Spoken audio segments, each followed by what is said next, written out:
دا حدیث روایت امام مسلم شریف کړی دی. دا هم حدیثونه چې دي دا په باره کې د وسیله رحمۍ په باره کې روان دي. او د دې حدیث خلاصه دا ده د انسان ته دا امر سوی و چې د مور د پلار سره احسان و نیکي دا بیان خو سوی و. دې حدیث مطلب دا دی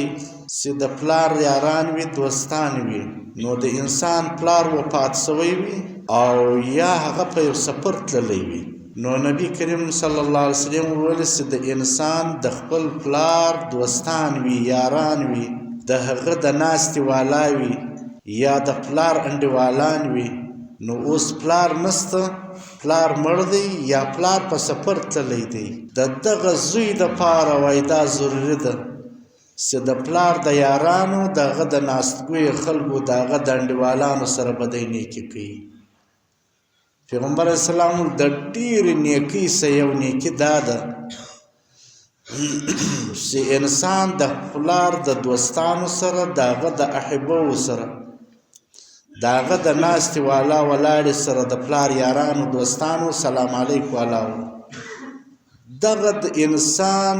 د دغه سړي چې دی نو اوس مړ دی پلار یا پرې خوا تللی دی د ده د زوی دپاره اوس دا پکار ده د پلار د یاران به پالي او د پلار دوستان به پالي او د پلار د دوستانو د یارانو سره به دی ښه سلوک کوي. دا هم د ډېرې لوی نیکۍ صدا ده. د دې مثال دی لکه دی چې د خپل پلار سره دا ښه کوي. دا پلار خو نو نسته دی مړ دی یا په سفر تللی دی دا خپل پلار دوستانو یاران انډیوالان به د رقم پالي. وعن ابن عمر قال رسول الله صلى الله عليه وسلم ان من ابر البر ډېره نیکي د نیکیانو څه د ښو نیکۍ څه صلة الرجل هغه وسیله رحمي د رجل د اهل ود ابيه د احبو سره د محبوبانو د دوستانو سره د پلار بعد ان یونیسي پلار هغه نسته غایب سوی دی یا د مرګ په سفر تللی دی یا د غی ژوندی دی په سفر لرې تللی دی دغه سړي اولاد به اوس د خپل پلار دوستان پالي دغه سره به احسانات کوي دا دی لکه د پلاره سره کوي. ومن قال حدثنا عن انس قال رسول الله صلى الله عليه وسلم من احب ان يبسط له في رزقه او ينسأ له في اثره فليصل رحم متفق عليه. د دې حدیث راوی حضرت انس نمیږي او روایت د بخاری شریف او د مسلم د دواړو دی. د دې حدیث خلاصه دا ده که انسان دا غواړي چې زما رزق پراخ شي که انسان دا غواړي چې د ده په رزق کې د وسعت راسي پراخي راسي د ده مال و جایداد ډیر سي او که انسان دا غواړي چې د ده په عمر کې پراخي راسي عمر دې ډیر سي دا سړی د څه کوي فلیصل رحمه وصله رحمي دې پالي وصله دې کوي قرابتونه دې پالي. اوس د انسان اصل هغه هدف مد نظر یا د شان دی او انسان د دغه دوه شانو ډیر حارس دی. موږ ته د دغه شانو ډیر حارسین یو دغه شی موږ ته ډیر په ذهن کې راځي چې ژر مړه نو عمر مې ډیر وي یا انسان د دې حرص وي چې مال یې ډیر سي مال یې کم نسي. د الله نبي د دې علاج ښوولی دی چې د دواړو علاج په وسیله رامي کړي. دغه علاج دی که انسان وصلت د رحم کوي دا قرابتونه دا رشتې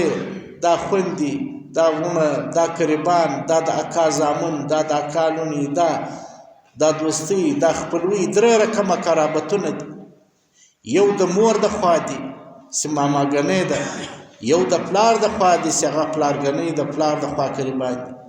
یو د سحر د خیښۍ د قرابت دی چې هغه د خیښۍ قرابت دی. دا درې سره هغه د وصلت او د پالنې هغه حامل جوړیږي باعث جوړیږي. نو د انسان هغه ډېر لوی حرص دا دی چې عمر مې ډېر وي او مال مې ډېر وي د الله نبی علاج په دې کې ښوولی دی چې د انسان عمر څه ډېرېږي هم په وسیله رامې ډېرېږي او که د انسان مال ډېرېږي هم په وسیله رامې ډېرېږي په دغه دوه شیانو ده هم عمر په دغه وسیله رامې هم یې عمر ډېرېږي هم یې مال ډېرېږي نو انسان تر دې خواږه شیان نشته انسان حارس د دې شیان وي د عمر او د مال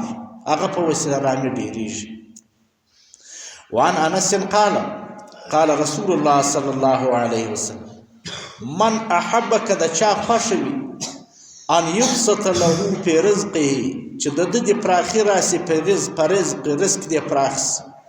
او ینسع له فی اثره یا د ده قدمونه ډېر سي قدمونه یې مؤخر سي د دې معنا قدمو سمراد کنایي ده د ژوند داسې انسان ژوندی وي نو پر مځکه قدمونه ډېر وي نو فلیصل رحمه متفق علیه دا وصله رحمي خیال دې ساتي اوس سوال دا دی چې دا خو د تقدیر مسلې دي د انسان چې څو عمر وي هغه لیکلی دی د انسان چې څو مال وي هغه لیکلی دی او الله اذا جاء اجلهم لا يستأخرون ساعة ولا يستقدمون یو ساعت کوي اجل نه مخته ځي نه شاته ځي نو په وسیله رحمي څنګه د انسان عمر ډېرېږي او مال یې ډېرېږي نو د مال د عمر زیاتوب داسې دی یو د عمر زیاتوب دا دی په وسیله رحمي کې چې د انسان به په دا خپل لږ عمر کې دومره زیات عبادت وکړي الله به دونه توفیق ورکړي چې بل څوک مثال په 100 کاله کې نشي کولی دی به په 40 په 50 کاله کې دونه عبادت وکړي یو کنایه ده د دې څه الله پاک به توفیق د ډېرو عبادات ورکړي او الله پاک به د هغه قلب نورانیت ورکړي زړه به منور وي د ده به باطن صفا وي پاکیزګي به نصیب سي د دې معنا دا ده چې عمر یې ډېر سي دویمه معنا دا ده چې وسیله رحمي کې عمر یې ډېرېږي د الله به دی په دنیا کې په جهان کې به نیکنامه کړي د ده ښه نوم به پاته وي خلک به په دعاو یادوي ښه نوم به پاته وي په دا وجه باندې به د عمر ډېر سو د عمر زیادت کنایه ده د دې څه د نیکنامۍ څه ښه نوم به پاته وي یو دا مطلب دریم دا دی چې د عمر زیاتوب کنایه ده د انسان دی چې ښه اولاد صالح اولاد به تر شا پاته سي درېیمه دا ده چې وسیله رحمي کوي ښه اولاد به تر شا پاته سي نو ښه اولاد چې دی د انسان دپاره فوټوکاپي ده چې دی مړ سو پلار اولاد چې تر شا پاته سو ګوادی دی لکه د ده مثل چې پاتې نو صالح اولاد خو په دا پلار پسې دعاګانې کوي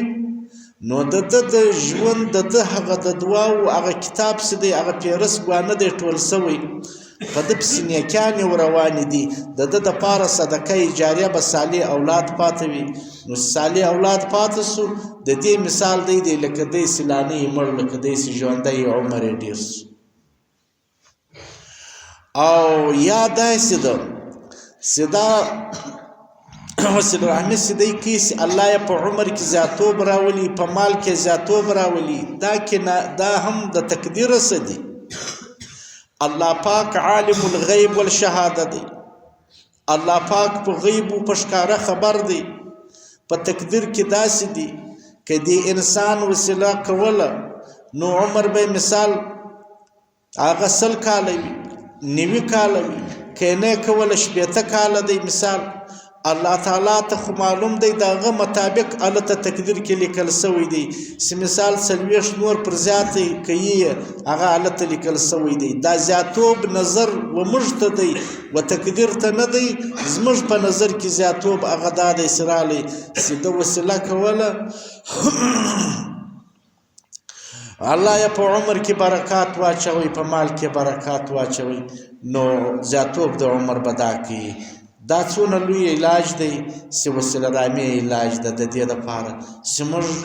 یو د مال حارسان وي یو د عمر دا په دا خپلوي په قرابت په وسیله رحمي باندې ډېرېږي او 3 قسمه حدیثه د وسیلې په باره کې راځي یو حدیث دا دی الله تعالی سي دا ټول مخلوق پیدا کړي الله سي خپل مخلوقات پیدا کو په هغه کې وسیله رحمي دا رحم وسیله رحمي هم یو معنوي یو مخلوق دی دا قرابت رشته هم یو مخلوق دی الله پیدا ک دی د الله پاک وحکوي ته د رحمان هغه هم لک حقوي اصل ویل کیږي ولنګ ته د لنګ وغټه ته ویل کیږي د دې معنا دا ده چې د الله په ذات سره دی استغاثه وکړه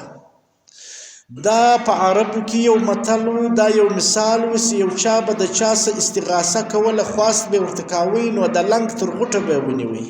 چې دا کار را سره وکړه یا دی ما را سره کوه وسیله رحمي چې الله پاک پیدا که دا مخلوقات پیدا کو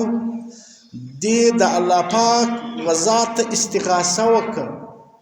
فریاد یې وکړي الله پاک ورته المه چش دی دی ورته وویل چې دا مقام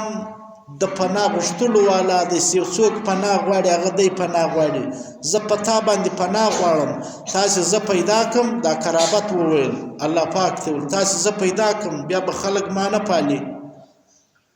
بیا به خلک ما پرې کوي بیا به قطع د وسیلې کوي الله پاک ورته وویل ته نه په دې راضي باندې الله ترځي نه ترځي ته په دې نه راضي چې زه به هغه سړی که ته وصل کولې زه به د خپل رحمت سره وصل کوم زه به خپل هغه پر هغه باندې خپل رحم کوم زه به هغه سړی خپل ځان ته وصل کوم که ته پرې کولې زه هغه سړی د خپل رحمت ته پرې کوم هغه خپل د خپل رحم احساس کوم په دا نه راځي دا وسیلې ورته ولوځه الله راضي یو قسم دی حدیث راغلی دویم حدیث دی راغلی دی الله پاک